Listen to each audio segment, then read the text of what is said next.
Robinhood Capitalist. I'm your host, DJ Flores. With me, as always, my trusted coach and advisor. I almost pointed the wrong way. Coach and advisor is back. Coach Stacey V. Say hello, Coach. Hello, hello, hello. It's how good to was be the back. How was the trip, man? Let's get into that before we even break down this amazing episode on Tuesday with Matt. Man, it was absolutely incredible. And I feel like we did a lot of good, which makes it even better. Yes. We carried the team of two doctors, three nurses. That allowed us to have a couple of different triage stations, and one nurse was dedicated to the pharmacy. We had carried, we were pushing 100,000 different types of medicines that we carried with us as far as pills go. So like the first day, Oh wow. you spend a half a day just counting and sorting all the ones and putting them into dose size bags and getting ready and just setting up. But we were able to treat, over 300 people. And my wife and daughter had set up a lot with the kids, and we had partnered with the church there. So we had kids programs going on, and the ladies at another church had made all these beautiful homemade dresses for the little girls and shorts for the little boys. And we had so many donations. We had 209, I think it turned out to be, bags giveaway for kids with some things that were like toys, but then other things that are really needed, things for dental care and hygiene and things like that. And then about that same number of packages for adults, for the people that were coming in through the clinic. And I don't know how many hundred reading glasses we went through. We did a reading glass program too for people that needed help with their eyesight. And so it was awesome. We set up in a church in one town. We set up in a partner. It's kind of a church. They call it a preaching point. It's not big enough to be considered a self-sufficient church, but we set up in that town. They have a program where they feed people in the town that are needy. And so we got to help serve the folks that were just coming for a meal, and they served us repeatedly. I mean, the ladies in this community fed us home cooked meals 3 times a day. It was like the greatest food I've ever eaten in my life. Including on the 4th of July, we were there. They kept asking, what do you guys do for your Independence Day? How do you celebrate? And so we were talking about family and cookouts and everything. And so they fired up a grill, man, and they cooked like their version of brats, and they cooked like pork and all kinds of things on the grill. And then at the end brought out this big cake that had the American flag on it, all the way to detail, with 50 stars, 13 stripes, 7 red, 6 white. Around the edge was the Romanian flag with a bow tying it together. And they just walked in and in Romanian sang their version of Happy Birthday to America. And we just Oh my goodness, that's amazing. It was just incredible, man. It was a life-changing experience to go get to do something like that. It was cool. One of the days, we were talking a little bit before, but one of the days I was able to split off with one of the doctors and one of the nurses, and we actually went and set up in a little village in this wonderful lady's home. Because there were people in that village that couldn't get to us with mobility issues and other things. And she was so thankful to have us there and just so welcoming to us as we set up tables and things and moved her chairs around. And I felt so bad at what we were doing to her home. But she was just the most thankful, and she kept bringing out snacks and juices. Everywhere I went, people were feeding me. But so they like to feed you down in Romania, is what you're saying, right? It was just wonderful. But it was 1989 when they overthrew the communists in that country, and you can still feel the just the lingering effects, I should say, from communism. And even talking to her and telling her how beautiful her home was, she just went right into how when she and her husband built it, they wanted something bigger, but it wasn't allowed, because they just weren't allowed to do things like that at the time. And the stories of the oppression of the people in the church. And I mean, the church that we were in 1989 was literally burned to the ground by the communists because and charges trumped up against the people, and they were imprisoned. And so you still feel the effects of what communism really is all about. Really? 30 plus years later still, huh? 30 plus years later, you still feel it. And I had the chance to talk leadership and business with a group of young people, college and high school age people. And one of the guy that was translating for me was just telling me how difficult it is, because he's tried to start business there. And, like a lot of countries that went from communism to freedom almost overnight, a lot of crime syndicates and things popped up. And so one of the things they wanted me to talk about was how can you have good moral Christian values? Because I am a Christian. I know this goes out to people who may not be. It. But how do you maintain good Christian values in business? Because it's hard for them to see that that's a possibility in some of the areas where those kids are going. And so it's still very visible everywhere you go. As a matter of fact, the group we went with, the first time they took a group to Romania was 1995, and they went into the town where this time we set up with in the smaller area where we set up with all of our doctors. We set up in a park, and we were just openly worshiping and serving and doing the things that we should do. The first time they took a team to that park, they were actually literally arrested for going out and really for helping serve the people for two reasons. Number one was the message, but of course, even more importantly was the fact that they were serving the Roma people, which they call gypsies. It's a very segregated society, more so then, and we know how difficult that can be. So that they were actually arrested for serving the community.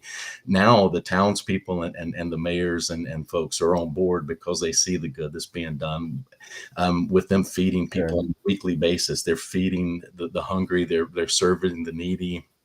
And two of the churches that we went with had partnered and actually bought them a plot of land just outside of town. So they're going to be raising food, actually giving people work, paying them to go out and work the field so that they don't have to resort to crime. But that food is going to be used to feed the hungry in that town. So there's just so many things that were going on. It was absolutely amazing. Oh my goodness. When are you guys going again? I want to go. It sounds amazing.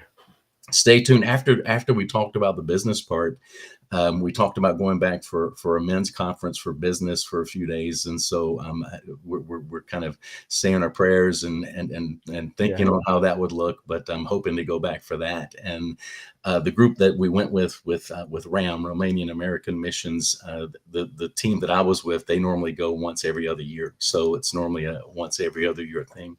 No kidding. So for y'all that didn't know or didn't see any previous episodes and you're catching this now, Coach went on a mission with RAM. Shout out to RAM. Romanian American Missions is what you call. Yep. And obviously did an amazing mission and changed some lives. And like me and Matt said on the show Tuesday, that's what we're all about here at Loyalty Brands. Obviously, Coach. Same thing. It's all about having fun and changing lives, and it sounds like it was an amazing journey. Yeah, when you do something like that, you feel almost a little guilty because I feel like I brought back a whole lot more than I took with me because it's just that fulfilling to go and spend time with great people like that. I love it. Well, guys, if you don't know, we're deep here. We're always gonna go deep, no matter what. And Coach, you're right. I think Simon Sinek says it best. I think it was Simon who said, giving is actually an act of selfishness because what you get from giving is way more than what you actually give.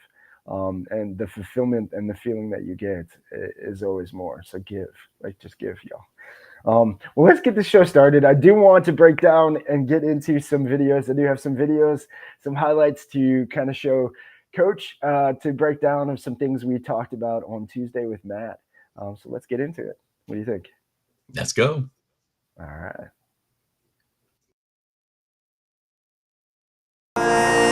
You get one heartbeat song. Take it seriously. This is your masterpiece. Don't forget to dream and taste the colors in the air.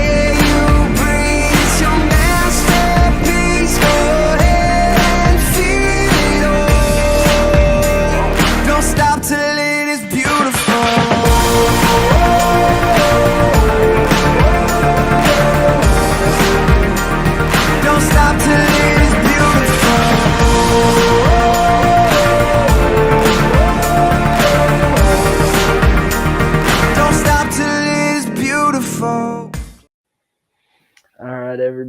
Again, welcome to the Robinhood Capitalist. This is our Thursday recap, just breaking down kind of what we went over on Tuesday with our special guest and part of the loyalty brands group here, and one of our brands, the inspection boys. And if you didn't catch it, this is what you're looking for. So be on the lookout in your area. Be on the lookout for opportunities. But the inspection boys, an amazing franchise opportunity.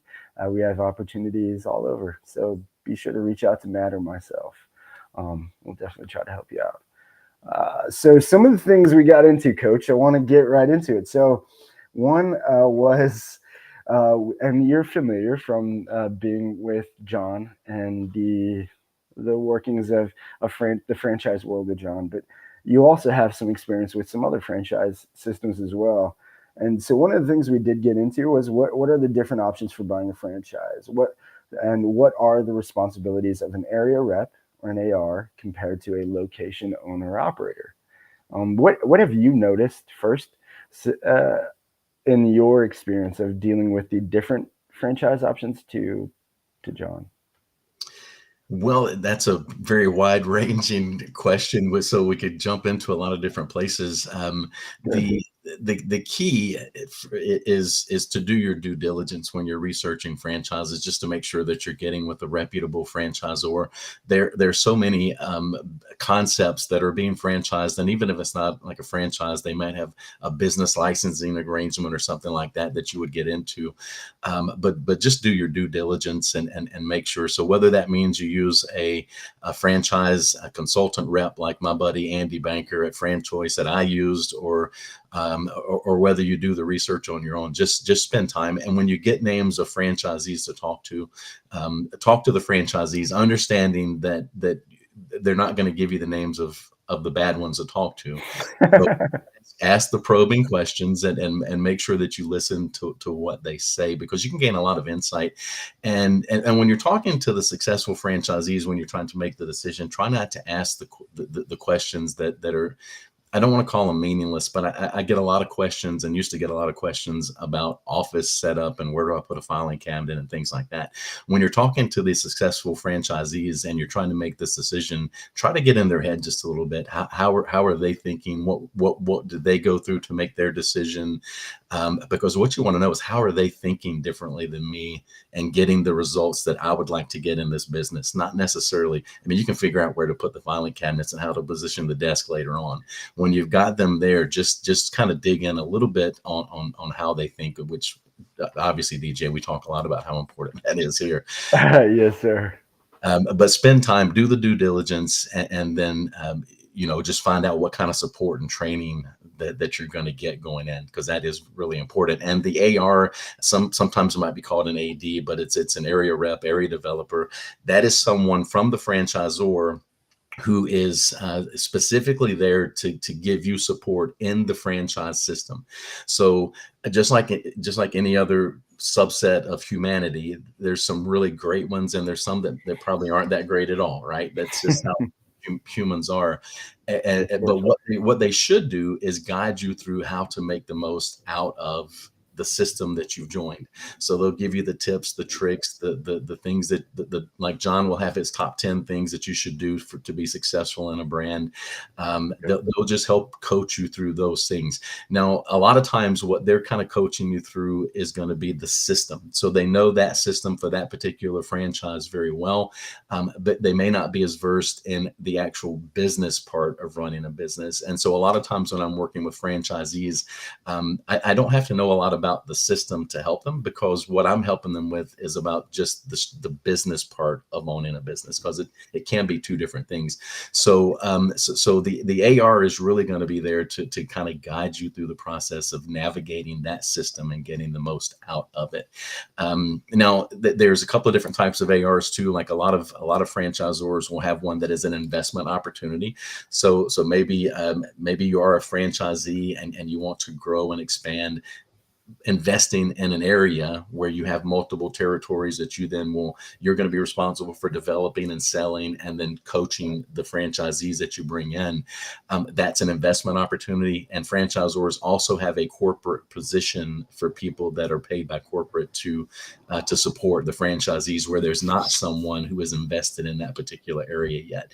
So when I tend to prefer emerging brands. When I had my most fun at Liberty is when we were in the high growth mode, and that was when I was an AR. We called them an AD at Liberty, and it was a lot of fun. We grew my territory. I had 55 different territories within my area.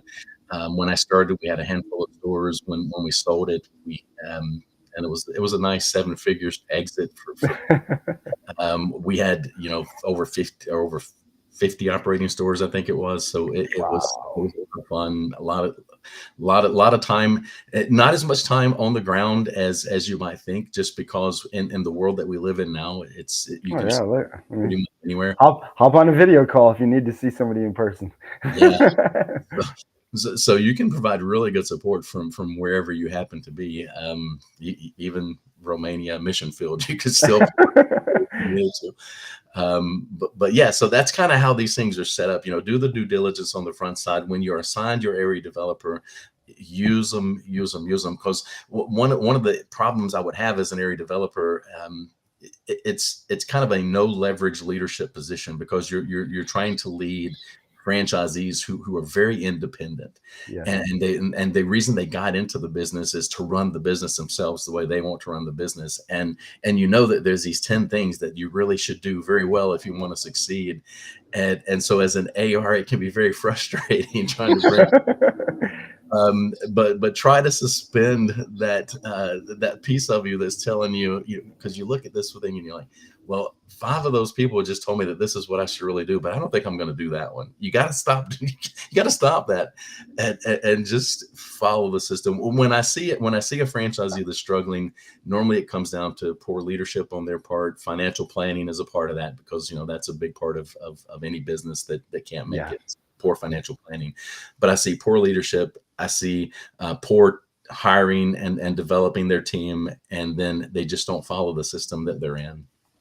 Big. And so I love you, man. You went into so much. We really could just do the rest of this episode on just what you talked about. But some of the things Matt did really, you just echoed what Matt really talked about on the show, was system. He very big on just follow the system. And I think that's where, and John is big on bringing that up. That's most of the time people's failure is they are instantly try to just change the system. Like I think the first goal is master the system. For me, it's master, perfect it, master it, where you know it inside and out, and then tweak what you want at that point. But master the system first.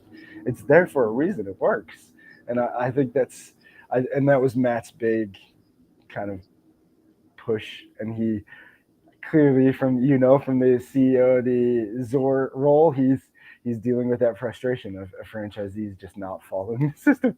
Follow the system. It's there. That's the benefit of getting involved with a franchise. And then you talked on something. And on that line, DJ, we all get really stubborn. And if you talk to your AR, when you start to realize, hey, I really might have a problem here, let me just go ahead and talk to him. What most of us do is we kind of get defensive and we clam up.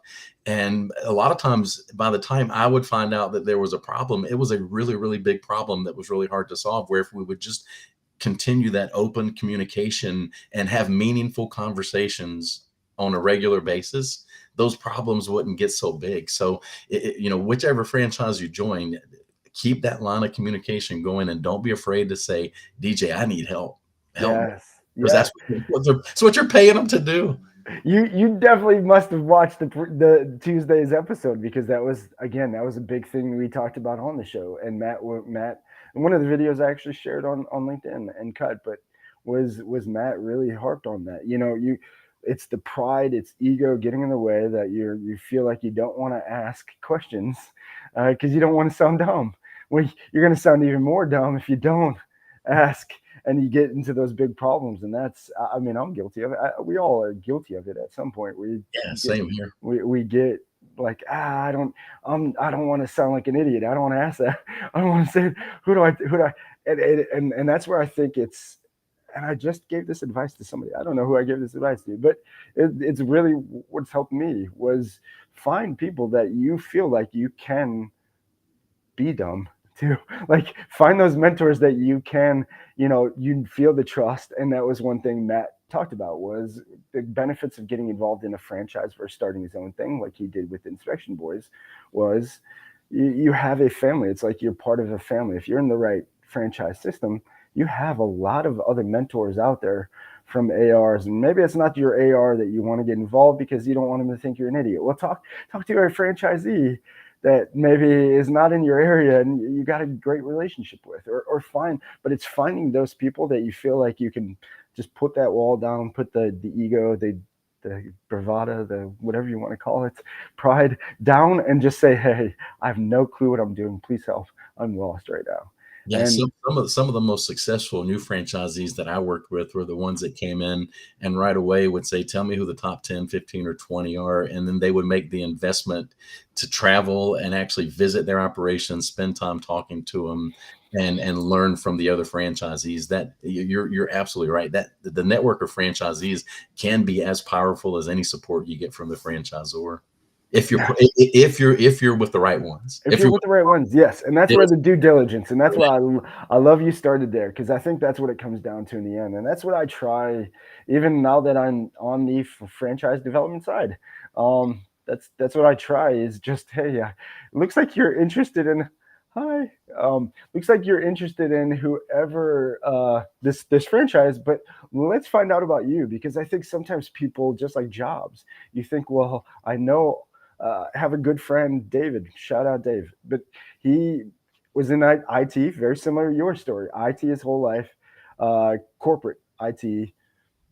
40, I think he's almost 50, about around my age, maybe a little bit, basically between our ages, I believe. And he said, okay, maybe it was last year or 2 years ago. He said, I looked at his family, empty nest, his kids are growing up. He said, I hate this. I hate what I'm doing. I don't even know why I'm doing this. And literally got into a franchise called Family Locator. He didn't get into a franchise that was IT. It was his background for the past 30, 40 years. He got into what his passion was, and he's killing it. And it drives him. And I think that's what the benefit of franchising and what I get to do is place people in the right franchise, not sell them a franchise, but find their passion that they are really going to blossom and use their skills for. And I think that's where the due diligence, like you talked about, comes in. You got to know yourself, and we'll get to there, because we did talk about that as well. So one of the things that we talked about, what insights did you gain from 5 Voices test that helped you better understand yourself and work style and franchising? And 5 Voices came up because Matt talked a lot about knowing yourself and DISC. And he talked about DISC really connecting the dots for him. So similar to 5 Voices for me, DISC was that for him. And he took that test and he said it was really understanding him that he was able to then be able to manage, lead, and guide a team better. And thoughts on that? Well, I'm a fan of DISC, and I use assessments with just about everyone that comes in. Well, it will be everyone unless they've done one recently, because things can change when your job position changes and life changes. Yeah. But no, so how powerful I think that is, and Yes, sir. what it can help you learn about yourself is how you're perceived. It may help you find some blind spots where you think you're coming across one way, but you may be coming across another. So it tells you, it just gives you a few things. And then if you're using one of the really reputable DISC providers, you'll get action plans and different study guides and things you can use.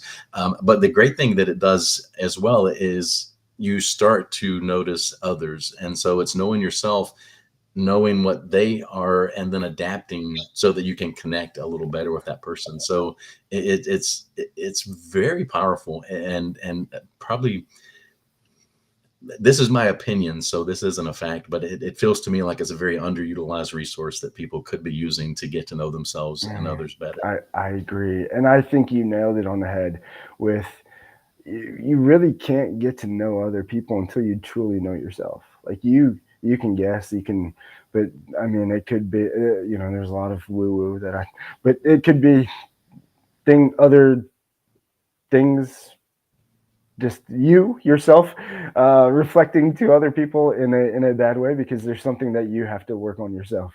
And I think that's sometimes where we get that mix. I want to kind of change gears from the deeper stuff. Not having that understanding can make you misjudge people too, because just because they have a different behavior style, that means that they're going to handle problems and challenges differently. It means that they're going to handle an assignment differently, and so we have to be understanding and know that.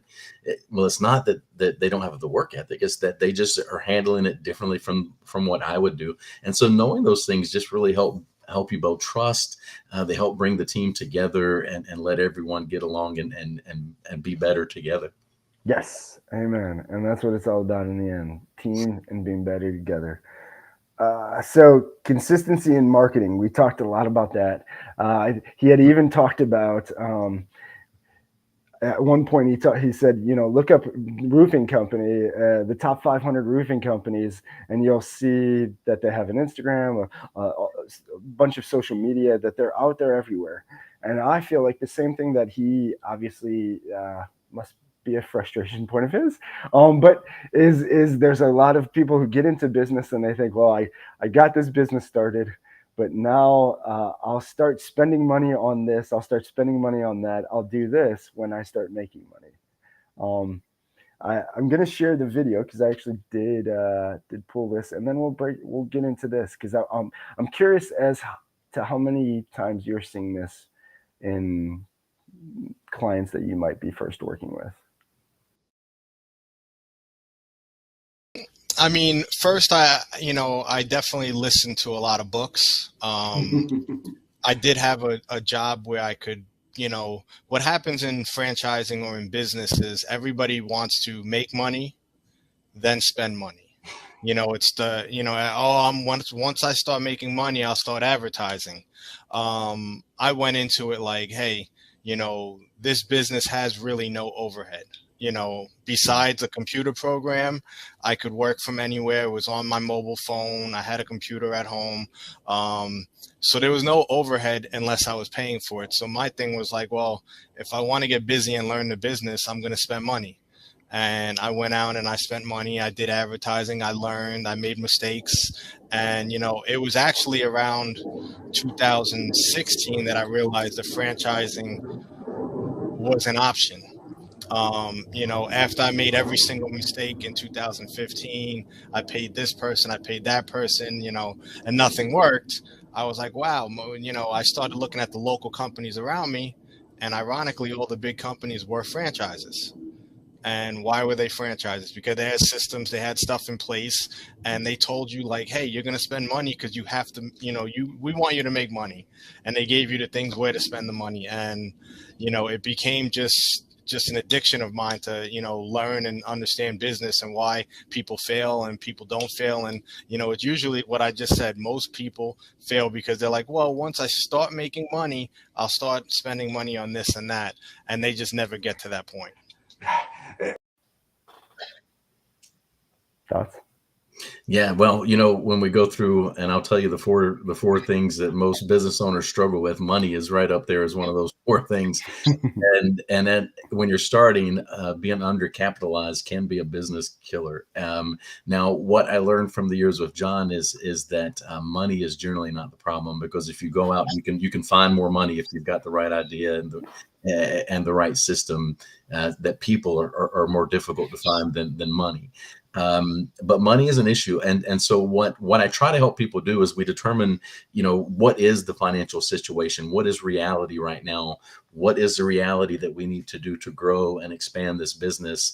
And what strategies can we utilize within that particular budget? So, another one of the things I learned at Liberty was, the power of community and guerrilla style marketing versus paid advertising. So what you have to find from a marketing standpoint is what's going to give me the biggest return for every dollar invested. What's going to give me the biggest return on that dollar.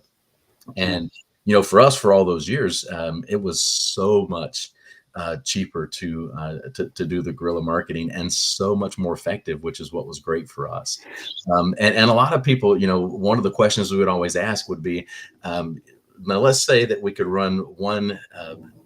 Back then it was TV. Let's say we could run one TV ad and you could get all the customers you wanted. Would that be a good thing? And everybody would immediately say, yeah, but that wouldn't be a good thing, because whoever had more money than you could run more ads and they would always win. So the key is you can find a strategy within your budget that is the David versus Goliath strategy, where you go in and do something different than what's being done, and you can slay the 800-pound gorilla or the giant in your industry with a limited budget. So it's I think a few years ago, from a social media standpoint, it was probably easier because it's so crowded and so noisy on social media right now.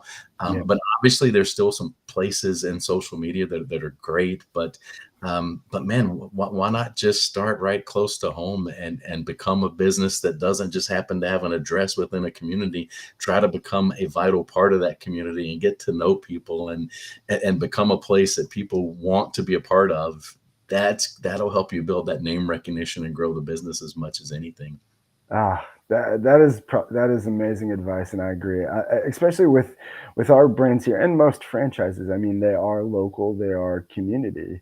Your franchise is based that way, so why would you not? And that's one thing. Yeah, with what we do and John's techniques, it's community and tying into the community is big. It does take an investment to make money. So we know that money is an issue. Yes. But what we have to figure out is, how much do we have? How much can we get if we bring in partners or other options? What do we have? What is my current reality?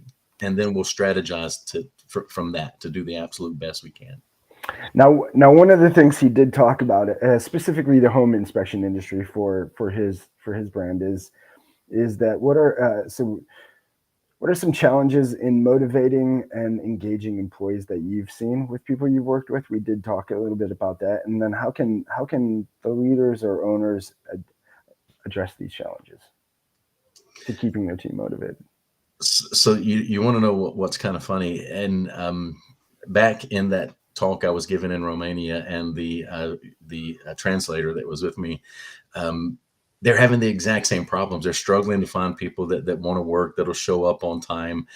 We were blessed with just this wonderful group of youth who served us as our translators, and were just the most incredible young people you've ever met. But apparently they were the exception, not the rule, for the young people that they're trying to find in businesses to work. So those challenges are everywhere. So when you're looking for people, again, it's knowing your values, knowing the culture that you want to create, and finding people that will meet that and bring them in. The skills and knowledge are important, but not nearly as important as the attitude and the mindset that the person brings. So as long as they have a reasonable ability, but a wonderful attitude, you can train them to do just about anything. So focus on what it is that you want to accomplish, and create your scorecard of what the position should accomplish. So I'm not hiring for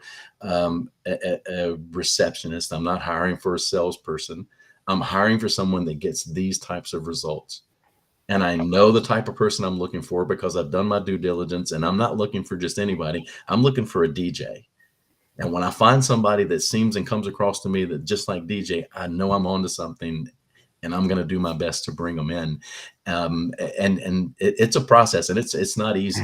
No. It's not easy at all. No. I don't want to sit here and say that it's easy, but you can make it more simple if you'll just follow a few steps of planning and understanding who it is you're looking for, and who you are, and who you want your team to be.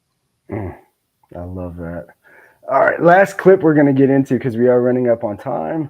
Do have a little clip I'm going to share here from our episode on Tuesday, and then we'll really just finish our Thursday recap with this, if that's good. What happened was, Loyalty Brands has a convention every year. We joined Loyalty Brands, 2019, 2020. And the first year, I don't come from a corporate background.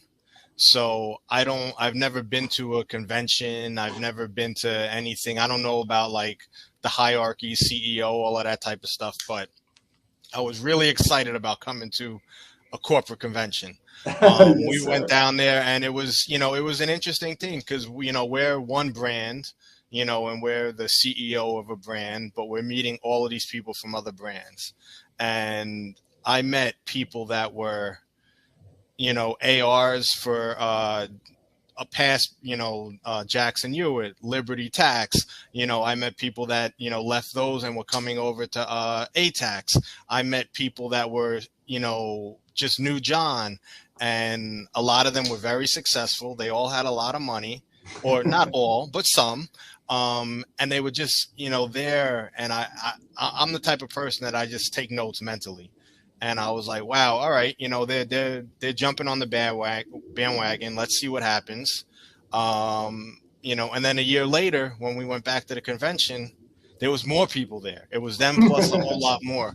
And that to me was like the selling point. I'm like, you know what? I got to jump on the bandwagon. Like, these people aren't here, because they like John that much. There's something that they keep coming back. And there's a reason why more and more people keep coming.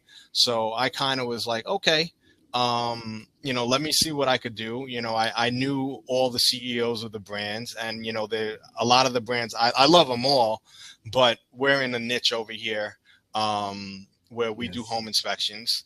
We have a building here for our main corporate center. So, part of the reasoning I picked some brands, was because we had space in the building.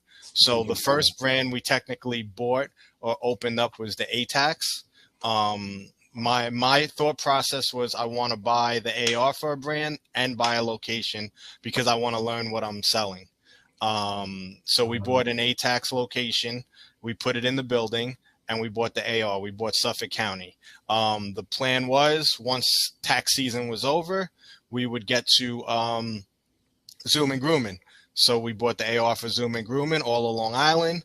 We're getting that going. The truck is actually here, ready. We had training today. We should be, I want to say, open within 2 weeks. There's been some hiccups that, unforeseen things that you don't think about until you're in it. But I would say within the next week or two, we should be open and running there. And then the last one, Q4 this year, would be Johnson Staffing. A lot of the businesses that I'm in or the businesses we deal with always need staffing. Everybody's always complaining about they don't have enough people, they don't have enough manpower. So for me, it just seems like a layup. If we could figure out how to help them, again, it's another business where we're going to help the business out because they need the people, and we're going to help the people out because they need the job. So that's kind of where we're at. We do have some stuff in the pipeline where we might be buying a couple more. I'm not going to say too much more, but we're not. He said we're not stopping at the end there, and so obviously you could tell why I liked having him as a guest. He's just stacking on, and he's endless like me. So he's a big picture dreamer like myself. So it was exciting to just hear that journey. But to kind of piggyback on what he said, my first few jobs were corporate America, and then after that, it was a lot of just small mom and pops who were franchisees of either authorized dealers of cell phones or windows or siding or doors or something like that. And so they were a franchisee in some way and not really a big corporate company. And so coming here, that was kind of my excitement too, was the first convention I got to go to. And to his point, like he said, there was way more people this year at the convention than it was last year. So they do just keep coming and they keep growing. So what thoughts? You got some humor out of it as well. Yeah, that was good, and I love that attitude as well. Matt's awesome. So my first years at Liberty, the conventions were so much fun. They weren't giant, but they were so much fun. And then they just got more fun and bigger and more fun and bigger. And I think the biggest one, as far as attendance, we had over 2,000 people when you were there in Virginia Beach. It was just incredible. So I love conventions. I always had a part. John would always let me have a part on stage, whatever it was. And so it was just so much fun. But the whole idea of he said, you said you had been in corporate. Mine was a little different. My story's a little different. I had a startup company that I started working with right out of college. It was an IT company in a very small town, and it was like a lot of startups. It was a lot of promises. It wasn't a lot of money. There was, not a lot of benefits, but I was having the time of my life. I loved the people. I was traveling. I went to Australia and was doing a sales and training in Australia, and just having the time of my life. But there was no money, and pitiful benefits and all that sort of thing. And so I had people that I'd been in school with giving me that pressure of, man, they're using you. You're getting taken for a ride. You need to do something different. And so I quit and went to something that was more money and completely more miserable. It was not where I was supposed to be at all. It was terrible. And within a year of leaving the company that I loved, it sold, and everybody that was there that started when I started got big buyouts and all kinds of things. I didn't get any of that. So that was a big piece. But when I finally came around and was searching for something else, and when I found Liberty, what I was really looking for was something that gave me that feel of excitement from that startup feeling. And when I found it within the franchising world, it was really, really good for me. And so if I had known, if I'd have gone through the process of knowing myself before quitting that other job, and knowing the people around me, and knowing what I'm really all about, and having my values at my core set, I would have made a different decision. But I'm glad that I didn't, because the path that I took, it had a lot of ups and some pretty severe downs. But it's just been wonderful after that. But franchising and stumbling across a little company called Liberty Tax in the early days was a hugely impactful for me. So yes, the convention was amazing.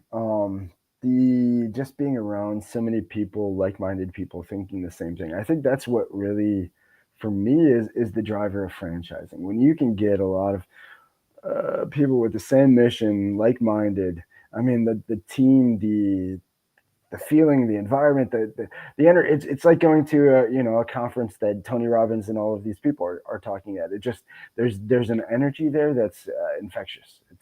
Yeah, with the Maxwell leadership team, we call it the Maxwell DNA. Once that DNA is in, and you get the like minds together, it's nothing but power and good comes from that, and so it's that same thing. But as a company, as a leader in your company, so whether you're a franchisee or a franchisor, you have to set the course as a leader as to what that DNA really is, and then surrounding yourself with people that match that DNA for it to really come together and provide something truly special. I agree completely. I think that's where leadership just needs to take that into who they're bringing in too. I mean, you have to be very, I think, at least for me, again, Alex Hormozy tip, Mosey Nation, shout out. But really, he created this mentality, and I forget where he got the idea, but the 3 non-negotiables. And so I have 3 non-negotiables. So like he does, I created 3, and that's for everybody, whether it's a customer, whether it's a potential new franchisee, whether it's a friend, real close in my inner circle. I mean, there's 3 things that if they don't check off every single one, and it can't be a question mark, but if they don't check it off, like there's just you gotta be specific with who you're looking for and who you want on your team, because that's it is so hard, because when you have somebody that's willing to say yes, and you're just, you need somebody, it's so easy to violate that principle and go with the wrong person, and it's just not going to work out. And you're going to go through the same process 6, 12, 24 months later, but at some point it's going to blow up on you. Yes, listen, 25 years in sales, I can guarantee to everybody, it is that customer that you thought, oh, I shouldn't sell to this person, and you made the sale anyways because you felt desperate. You had the commission breath, you got whatever, and you're like, I need to do this, and it bit you in the butt for a long, long time after that. That's exactly what it is, and that's once I figured out, like, okay, if they're not clearly checking off these 3, like, forget, like, I'll listen to you. I'll be respectful. I'm going to talk, but like, whoop, I am completely shut off. Well, thank you for this. I know you're still on your road trek back to home. Yes. So Four more hours to go, so Yeah. almost there. You're not officially home yet, so thank you for joining me this morning and really recapping this. Guys, again, if you found anything informational, educational, or entertaining, please like and subscribe down below. We are on LinkedIn, YouTube. Check out our YouTube channel, Robinhood Capitalists. I have to give you a little info on that. So talk to a younger kid, shout out Hunter, if you end up catching this, but younger kid looking into the Inspection Boys franchise. And he said, when I was looking up franchising, I went on YouTube and just typed in franchising, and I watched a few of your shows, and I was like, what? No way. Well, thank you. So we are getting out there, Coach. A few more months ago. So look, if you can't find us looking up the Robinhood Capitalist, which you should be able to, just look up franchising. Supposedly we show up at one of the first. But again, we really just are out here trying to help. Our mission, like I've stated, and I'll state over and over again until I'm blue in the face, is we want to help families create their heaven on earth. And I believe that the heaven on earth is doing what you love with who you love and having financial harmony. Not millions of dollars, whatever that financial harmony number is for you. You don't have to be like Matt buying 5 ARs and all of these things and doing these big things. Maybe your number is different, but that's where me and Coach can help you find what that harmony number is for you and your family, and find the right franchise, find the right business, and get you going in the right direction. And that way you don't hate Mondays and you're not sick on Sundays, because that is the biggest thing you don't want. Coach, any last words, and then we are going to wrap up. Well, you're talking about Sundays and Mondays. I'm struggling just to figure out what day of the week and what time of the day it is right now. So yeah, but I love the way you say that. I've been where I hated Mondays and was sick on Sundays, and I haven't been that way for a while now, and it's a wonderful place to be. Amen.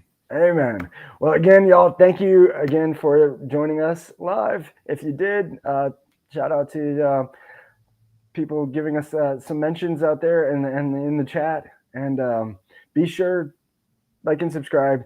Next Tuesday, we actually do have Coach. We actually have another Loyalty Brands member on. So we got Felipe Martinez of Estrella Insurance. So he will be joining us on Tuesday to break down Estrella, give you some insights into the opportunities with Estrella and Loyalty Brands. Estrella partners perfectly with one of the franchises Matt talked about in that video, ATAX. So any ATAX franchisees out there, be sure and catch us on Tuesday if you want to find out a good partner to your first franchise here with Loyalty Brands. But again, until next week, enjoy your weekend. Be sure, just remember, feed the good wolf. Always feed the good wolf. See ya.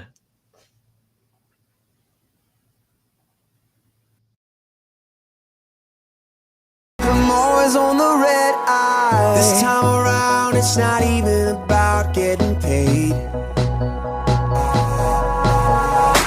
I'm just an addict for the moment when the magic is made. And when you are who you really are, it can put you through hell. Spend a day in the skin that you wanna live in and see how it feels while the world